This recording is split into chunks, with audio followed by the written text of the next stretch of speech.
नमस्कार, बिहारी मीडिया में आप सबका स्वागत है। मैं हूं शिवांगी। तो चलिए जानते हैं आज की कुछ बड़ी खबरों को विस्तार से।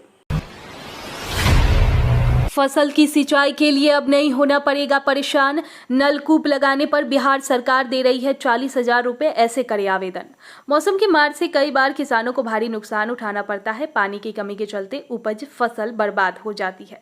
ऐसे में इन किसानों की मदद के लिए सरकार जल जीवन हरियाली अभियान के तहत निजी नलकूप लगाने पर 40,000 रुपए की सब्सिडी दे रही है। हालांकि इस योजना का लाभ केवल उन क्षेत्रों में किसानों को मिलेगा जहां सिंचाई की बेहतरीन सुविधा उपलब्ध नहीं है। वहां एक किसान को केवल एक बोरिंग और मोटर पंप पर अनुदान मिलेगा। इस योजना का लाभ उठाने के लिए आपको किसान उद्यान निदेशालय के ऑफिशियल साइट http.horticulture.bihar.government.in पर जाना होगा। यहां सूक्ष्म सिंचाई के विकल्प पर जाकर आवेदन या अधिक जानकारी प्राप्त कर सकते हैं।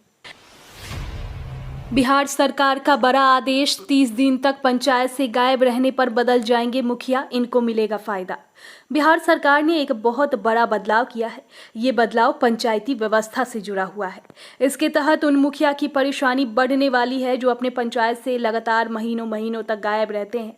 दरअसल पंचायती राज विभाग ने आदेश पारित किया है कि ग्राम पंचायतों में अब मुखिया अगर 30 दिन तक गैर हाजिरी रहे तो उनके जगह दूसरे को मुखिया बना दिया जाएगा। किसी भी कारण से अगले मुखिया 30 दिनों से अधिक समय तक पंचायत से अनुपस्थित रहे तो उनके बदले उप मुखिया स्वतः कार्यभार संभाल लेंगे। इससे पहले ये अवधि 60 दिनों की थी। इस बाबत पंचायती राज विभाग के अपर मुख्य सचिव मिहिर कुमार सिंह की ओर से आदेश जारी किया गया है। बिहार में एक और पुल टूटा, भारी बारिश के दबाव को नहीं झेल सका, 10 पिलर नीचे धंसे, 1.5 लाख लोगों का रास्ता बंद। बिहार में पुलों के टूटने का सिलसिला लगातार जारी है। इस बार पुल टूटने की घटना लोजपा रामविलास प्रमुख चिराग पासवान के संसदीय क्षेत्र जमुई में हुई, जहां बताया गया कि पिछले 2 दिन से हो रही लगातार बारिश के कारण सोनो में बरनार नदी पर बना पुल क्षतिग्रस्त हो गया है। पानी के दबाव के पुल के 10 पिलर नीचे धंस गए हैं, जिसके कारण पुल पर यातायात ठप हो गई है। साथ ही से प्रखंड मुख्यालय का पश्चिम क्षेत्र संपर्क टूट गया है। पुल के क्षतिग्रस्त होने से 2 दर्जन से अधिक गांव और 1.5 लाख से अधिक की आबादी का संपर्क टूट गया। इन गांवों के लोगों को लगभग 15 किलोमीटर घूमकर प्रखंड मुख्यालय पहुंचना होगा। बिहार में फिर से एक्टिव हुआ मानसून, अगले 48 घंटे तक जमकर होगी बारिश, आईएमडी ने जारी किया अलर्ट। बिहार में एक बार फिर मानसून एक्टिव हो चुका है। अगले 2 दिनों तक पूरे बिहार में भारी बारिश की संभावना है। इसको लेकर मौसम विभाग ने ऑरेंज अलर्ट जारी किया है। मौसम विभाग के अनुसार राजधानी पटना समेत प्रदेश के सभी जिलों में अगले 2 दिनों तक बारिश होगी। पूर्वा हवा के बंद होने के कारण प्रदेश में एक बार फिर मानसून एक्टिव हो गया है। इस कारण अगले 2 दिनों तक बारिश का प्रबल संभावना है। मौसम विभाग के अनुसार अगले 2 दिनों तक पटना, वैशाली, समस्तीपुर, दरभंगा और मधुबनी जिले में भी भारी बारिश हो सकती है। वहीं मुंगेर, भागलपुर, खगड़िया, सीतामढ़ी, मुजफ्फरपुर में भारी बारिश का येलो अलर्ट है। बिहार लोक सेवा आयोग 67वीं परीक्षा के डॉक्यूमेंट अपलोड करने की विंडो bpsc.bis.nic.in पर खुली। बिहार लोक सेवा आयोग ने बीपीएससी 67वीं मुख्य परीक्षा में भाग लेने वाले अभ्यर्थियों को डॉक्यूमेंट अपलोड करने के लिए विंडो ओपन कर दी है। बीपीएससी परीक्षा में भाग लेने वाले अभ्यर्थी आयोग की वेबसाइट bpsc.bis.nic.in पर जाकर ऑफिशियल नोटिस चेक कर सकते हैं।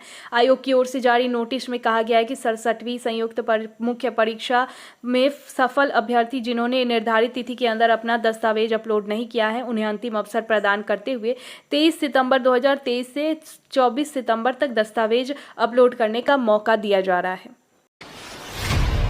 राज्य में 9वीं से 12वीं तक शिक्षकों के 37,980 पद रिक्त, जिलों को पद आवंटित। सूबे में 9वीं से 12वीं तक शिक्षकों के 37,980 पद रिक्त है। इनमें वर्ग 9 से 10 के लिए 18,880 और 11वीं और 12वीं के लिए 18,830 पद नियुक्ति को विषयवार रिक्ति बनाई गई है। माध्यमिक शिक्षा निदेशक ने जिले को पद आवंटित किया है। विशेष विद्यालय के शिक्षक के लिए अलग से 270 पद आवंटित है। इन रिक्तियों पर विषयवार आरक्षणवार रोस्टर क्लियरेंस का आदेश दिया गया है। डीएम के स्तर से रोस्टर क्लियरेंस होना है। मुजफ्फरपुर में 9वीं 10वीं में 527 तो 11वीं व 12वीं में 726 पद पर बहाली होगी।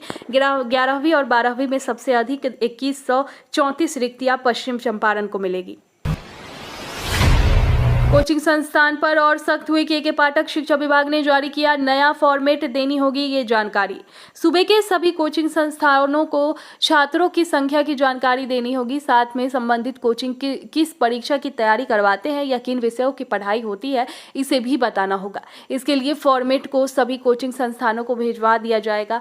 कोचिंग संस्थान इसे भरकर संबंधित प्रखंड जिला पदाधिकारी को देंगे। इस बाबत शिक्षा विभाग ने सभी जिला शिक्षा कार्यालय को निर्देश दिया है और अब कोचिंग संस्थान के लिए नया फॉर्मेट जारी कर दिया गया है, जिसमें अब संबंधित कोचिंग में कितने छात्र पढ़ते हैं, मेडिकल इंजीनियरिंग और अन्य किन चीजों की तैयारी करवाई जाती है, कहां-कहां अन्य शाखा है, 10वीं और +2 की तैयारी करवाने वाले कितने कोचिंग संस्थान हैं, समय सारणी क्या है, एक बैच में कितने छात्र एक साथ पढ़ाया जाता है, इन तमाम जानकारी को सभी कोचिंग संस्थानों को साझा करनी होगी। पितृपक्ष मेले की सारी जानकारी मिलेगी घर बैठे। तीर्थयात्रियों के लिए मोबाइल ऐप और वेबसाइट लॉन्च। बिहार के गया में 29 सितंबर से शुरू हो रहे पितृपक्ष महासंगम की सभी जानकारी अब आपको घर बैठे मिल जाएगी। आपकी सभी समस्याओं का समाधान बस एक क्लिक में हो जाएगा।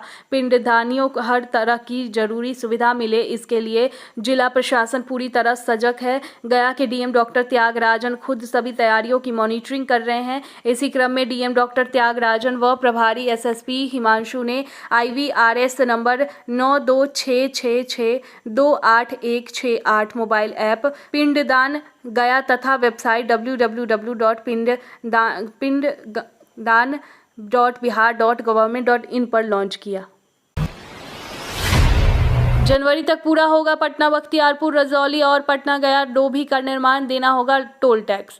पटना बख्तियारपुर रजौली और पटना गया डोभी 4 लेन NH का निर्माण दिसंबर 2023 तक पूरा होगा।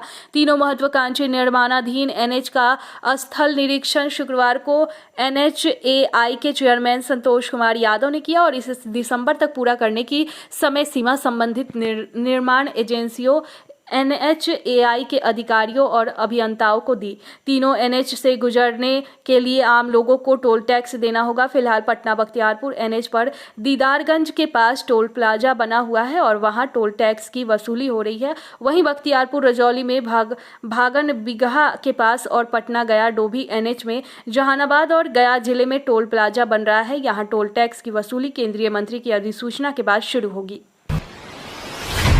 बिहार में अतिथि शिक्षक के साक्षात्कार 29 सितंबर से होंगे शुरू। ये डॉक्यूमेंट्स है लाना जरूरी। BRA बिहार विश्वविद्यालय के दूसरे चरण में अतिथि शिक्षकों की नियुक्ति को लेकर साक्षात्कार का कार्यक्रम जारी कर दिया है। पहले चरण में साइंस और कॉमर्स के अभ्यर्थियों का साक्षात्कार होगा। कला संकाय और रोस्टर अस्वीकृत किए जाने के कारण उसे सुधार कर भेजा जा रहा है। आयुक्त की ओर से स्वीकृति मिलने के बाद उनकी तिथि भी घोषित की जाएगी। विश्वविद्यालय की ओर से जारी कार्यक्रम के अनुसार 29 व 30 सितंबर को सुबह 10 बजे से साइंस संकाय के बॉटनी के अभ्यर्थियों का साक्षात्कार होगा। 1 व 2 अक्टूबर को भौतिकी, 3 व 4 अक्टूबर को रसायन शास्त्र, 5 व 6 अक्टूबर को गणित तथा 7 व 8 को जूलॉजी के अभ्यर्थियों का साक्षात्कार होगा। 9 से 11 अक्टूबर तक कॉमर्स के अभ्यर्थियों का साक्षात्कार होगा। कुल सचिव डॉक्टर संजय कुमार ने इसको लेकर पत्र जारी किया है।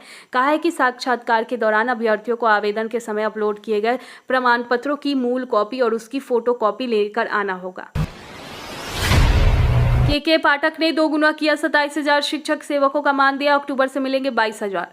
राज्य के 27,000 शिक्षा सेवकों को बढ़ा मानदेय, अक्टूबर से मिलेगा। इसी सप्ताह राज्य मंत्रिमंडल ने शिक्षा सेवकों को 11,000 की जगह 22,000 रुपये मानदेय बढ़ाया है। इस संबंध में शिक्षा विभाग ने शुक्रवार को आवेदन जारी कर दिया है। इस आदेश से करीब 27,000 शिक्षा सेवकों को तत्काल लाभ मिलेगा। शिक्षा विभाग के अपर मुख्य सचिव के पाठक के हस्ताक्षर से जारी निर्देश में कहा गया है कि शिक्षा सेवक एवं शिक्षा सेवक को अभी मासिक मानदेय 11,000 दिया जा रहा है। लैंड फॉर जॉब मामले के बाद अब गुजरात मामले में तेजस्वी को समन जारी, इस तारीख को होगी पेशी। बिहार के डिप्यूटी सीएम तेजस्वी यादव को अब कहीं से भी राहत मिलती हुई नजर नहीं आ रही है। पहले लैंड फॉर जॉब मामले में समन जारी होने के बाद अब गुजरात मामले में पेशी को लेकर तेजस्वी के खिलाफ समन जारी कर दिया गया है। हालांकि गुजराती ठग बयान के खिलाफ दायर मानहानि केस में कोर्ट और शिकायतकर्ता के बीच भारी कंफ्यूजन हो गई, जिसके बाद गुजरात की अहमदाबाद मेट्रोपॉलिटन कोर्ट ने तेजस्वी को मानहानि केस में दूसरी बार समन किया है। अब 13 अक्टूबर को उन्हीं अदालत में पेश होने के लिए कहा गया है। इससे पहले उसकी शुक्रवार 22 सितंबर को पेशी थी, लेकिन कंफ्यूजन की वजह से उन्हें समन ही नहीं मिला। चारा चोर का बेटा नहीं, मनीष कश्यप ने लालू परिवार पर बोला हमला, कहा एक दिन हम बनाएंगे सरकार। जेल में बंद यूट्यूबर मनीष कश्यप की पटना कोर्ट में पेश हुई। इस दौरान मनीष कश्यप ने चुप्पी तोड़ते हुए लालू यादव परिवार पर भड़ास निकाली। मनीष ने कहा कि मैं फौजी का बेटा हूं, चारा चोर का नहीं। इन लोगों के आने से नहीं झुकूंगा, इन लोगों के आगे नहीं झुकूंगा। ये हथकड़ी ईमानदार आदमी के हाथ लगी है। मेरे दादा चीन से युद्ध में लड़े, मेरे पिता पाकिस्तान से युद्ध में लड़े थे। उन्होंने यह भी कहा कि मुझे झुकाने का प्रयास किया गया है, लेकिन मैं फौजी का बेटा हूं, चारा चोर का नहीं। इन लोगों के आगे झुकूंगा नहीं। आईएएस आनंद किशोर बने रहेंगे बिहार बोर्ड के चेयरमैन। 3 साल तक बढ़ाया गया कार्यकाल। सामान्य प्रशासन विभाग ने जारी की अधिसूचना। आईएएस अधिकारी आनंद किशोर अगले 3 साल तक बिहार विद्यालय परीक्षा समिति के अध्यक्ष बने रहेंगे। 25 सितंबर 2023 के प्रभाव से अगले 3 साल तक के लिए चेयरमैन की कुर्सी पर तैनात रहेंगे। साथ ही आईएएस आनंद किशोर बिहार मुक्त विद्यालय शिक्षण संस्थान एवं प्रशिक्षण बोर्ड पटना के मुख्य कार्यकारी पदाधिकारी का भी चार्ज में रहेंगे। सामान्य प्रशासन विभाग की अधिसूचना जारी की है। आईएएस अधिकारी आनंद किशोर को बिहार मुख्य विद्यालय शिक्षण संस्थान एवं प्रशिक्षण बोर्ड पटना का वित्तीय अधिकार भी दिया गया है। आपको बता दें कि आनंद किशोर का कार्यकाल 27 सितंबर 2023 को खत्म हो रहा है।